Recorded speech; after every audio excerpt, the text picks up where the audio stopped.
शरद पवार यांनी बारामती सोडण्यापूर्वी विद्या प्रतिष्ठानच्या मैदानावर भेट दिली. शरद पवार यांनी विद्या प्रतिष्ठानच्या विश्वस्तांशी अजित पवार यांच्या स्मारकाबाबत चर्चा केली. हे स्मारक कुठे आणि कसे असावे यावर प्राथमिक विचारविनिमय करण्यात आला.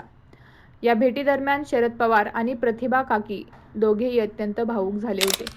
अजित पवारांच्या अंत्यविधीच्या ठिकाणी पुन्हा एकदा भेट देऊन मगच बारामती सोडावी अशी शरद पवारांची इच्छा होती.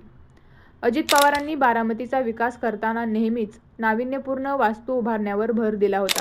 त्यामुळे त्यांचे स्मारकही इतर वास्तूंपेक्षा सरस आणि वैशिष्ट्यपूर्ण असावे अशी भावना व्यक्त करण्यात आली. यासाठी विविध आर्किटेक्टना एकत्र बोलावून डिझाईन्स मागवले जाणार आहेत. अजित पवारांची अंतिम इच्छा पूर्ण करण्यासाठी संपूर्ण पवार कुटुंब एकत्र असून पार्थ पवार यांनीही याला सकारात्मक प्रतिसाद दिला आहे.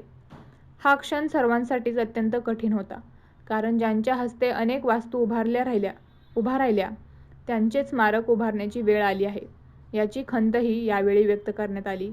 अशाच माहितीपूर्ण अपडेट्ससाठी आपल्या वन प्लस मराठी न्यूज चॅनलला सबस्क्राईब करा.